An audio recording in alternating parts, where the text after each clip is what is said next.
Hi everybody, this is Crystal. So I don't know if you saw my last video where I taught how to make it was a highly requested video, a basic seamless crochet granny square. As you can see, this is the classic granny square, but there is no seam there that is visible.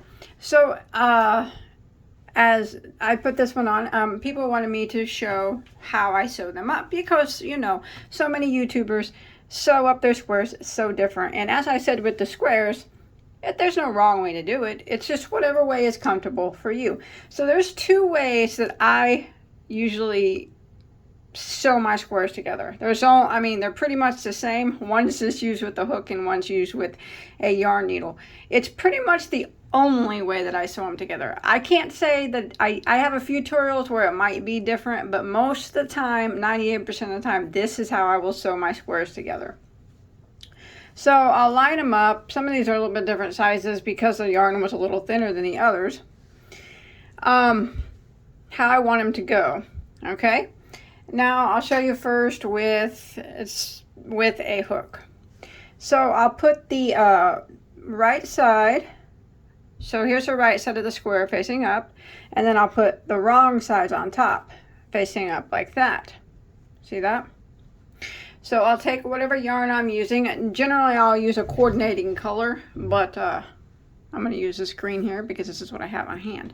So I'll start in the corner here.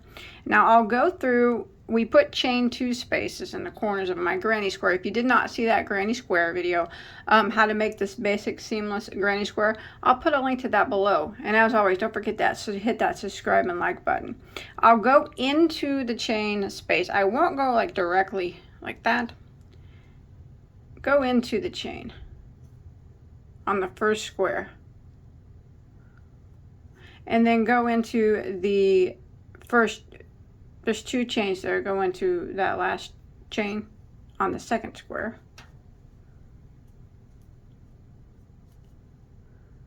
Like that. Now pull your yarn through. Like I said, generally I would use a coordinating colors, but you might be able to see the all right. So I pulled my yarn through. Now what I'm going to do is I'm going to simply slip stitch my squares together. But how I do it, I'm going to chain 1.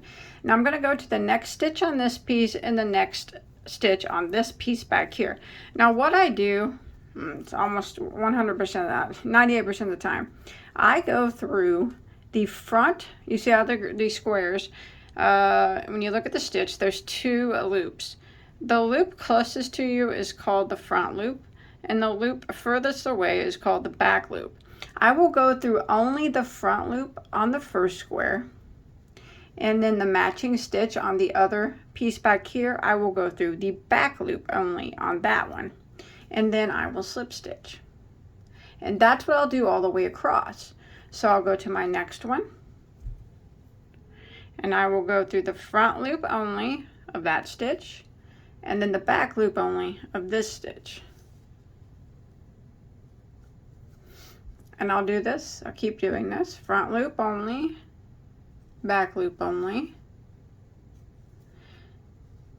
Again, when you get to your chain space, try going into that chain space, into the chain space, try going into the back loop of it if you can, or the front loop on this one, and the back loop on this one if you can, just to kind of keep the same.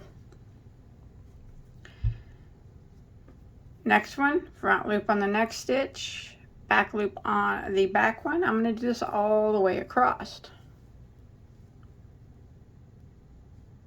Front loop on this stitch, back loop on this stitch, like this. Now when you flip it, the reason why I only go through the front loop on this one and the back loop on this one is because I like the ridge that it leaves on the front. You see that? To me, that looks nice, that those 2 ridges there. That's why I do it that way, because that's just the way I prefer. And like I said, there's many ways to do it.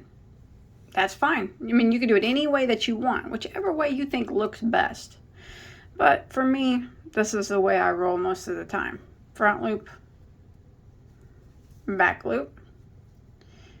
Now I'm going to do it all the way across, even in the chain spaces here. Try to go through the front loop if you can.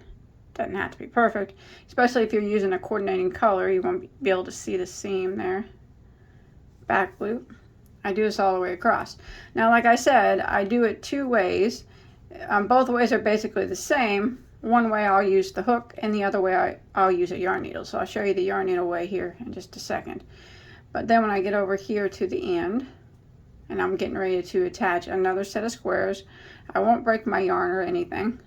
I'll continue. So I'm at my chain 2 space here. So you want to go through the front loop here, through the loop of the first chain space on this one, and if you can, the back loop of the first chain space on this one. And now I'm going to grab my other 2 squares and go through. There's 2 chains there, see? First loop. No, or second loop, I mean. Here's the first chain space, second chain space on this one. Second chain space on this one back here, if you can get it. Through the back loop, if you can get the back loop. Keep going. Pull this one kind of tight because you're doing these 2 together, these squares together, like that. And then I will continue along doing front loop on the next stitch, back loop on the coordinating stitch from the behind. And I'll do this all the way across, like this. And then when I get to the end, I will attach my other squares the same way that I just attached those.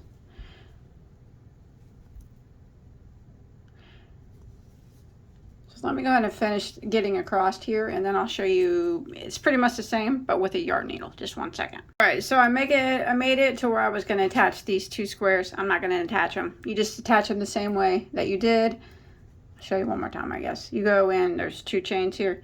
Go into, not the first one, but the second one, into the chain, or not through the space, into the chain. And then on the other piece, into the second chain. If you can get the back loop, that's great. If not, it's okay. Pull it tight because you're attaching the squares to the other set of squares. Slip stitch and begin again. I guess I'll go ahead and slip stitch this, or crochet this one on real quick. And begin. Front loop on this one, back loop on this one, slip stitch. We'll do this all the way across, just like we did before.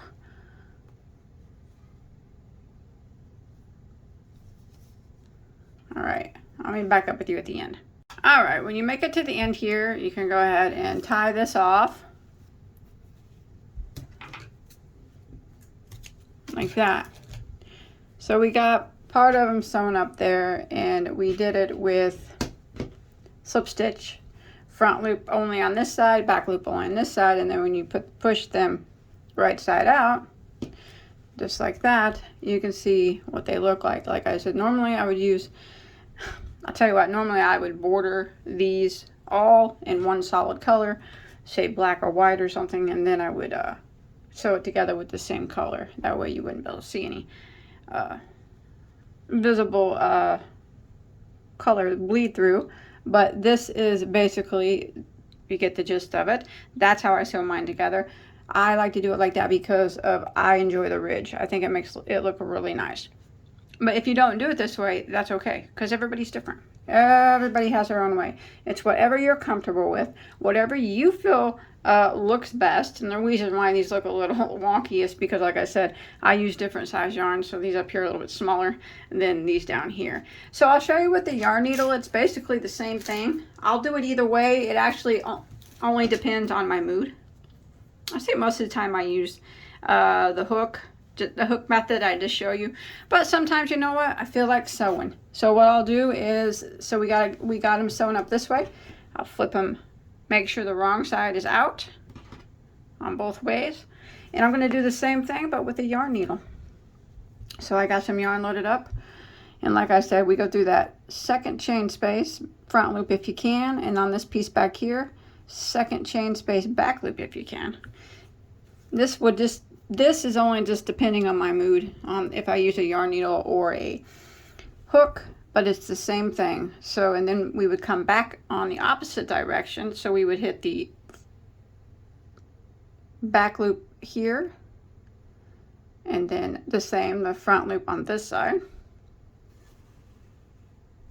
And then we would go this way, front loop here, back loop on this piece. But it's going to give you the exact same result, whether you use the slip stitch method, going through the front back loop like I am, or the yarn needle method, which is what I'm doing right now, going through the front loop, back loop. It's the same thing. It just really depends if you feel like sewing or slip stitching, really.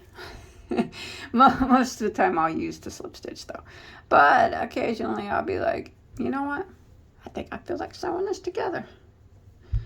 Not too often do I feel like that, but I do sometimes. So as you can see, it is, let me flip it over here just a second and you'll be able to see that it's the same method. Let me show you what I do when I get to corners. Just going through the front loop and the back loop just like we did when we slip stitched, only we're going back and forth. Do the same thing at the corner here. Try to go through the front loop of that one, back loop of that one, and then we're going to cross over. When you cross over, I'm just going to jump all the way over to the chain space here that we didn't go in last time. So right here, you see that? It's the same one on the back of the back square. And then the front square. Pull that kind of tight because, well, not extremely tight. You don't want it to be.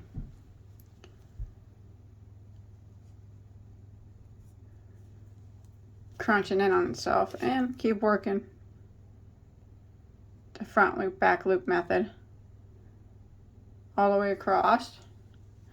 And let me get across here and I'll meet back up with you and we'll see what she looks like.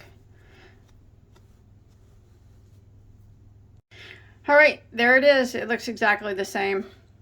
This is where we just sew it up. I flipped it. It's got the ridge, the same as it's got the ridge when you use the hook. So whether you use the hook or the needle, if you're using going through the front loop and then the back loop on the other side, both ways will look the same. So that is how Bagoday Crochet sews up her granny squares 98% of the time. That is my favorite method. I find it the easiest, the cleanest, and like I said, I love the look of leaving that ridge there. That's why we go through only one loop on each side, because it creates the ridge. I like the look of it. I think it makes it look nice and clean, but everybody's different. So no matter how you sew your granny squares together, I'm sure you just pick out your favorite way, and I'm sure your garment will turn out excellent, or your blanket, or whatever that you make. Let me know in the comments how you sew yours together. I'm interested. I'm always curious to see. I know some people sew as they go, as they make their granny squares, attach as they make their squares. There's tons of different methods to sew, but people were asking my favorite, the one I use most. This is it. So thanks everybody for watching. Bye guys. Hey, don't forget to hit that subscribe button, like button, turn on them notifications. Leave me a comment below. Tell me how you sew yours up. I'm curious. Yeah, Bagoday Mine wants to know. Maybe I'll find a new method below in the comments. Bye guys.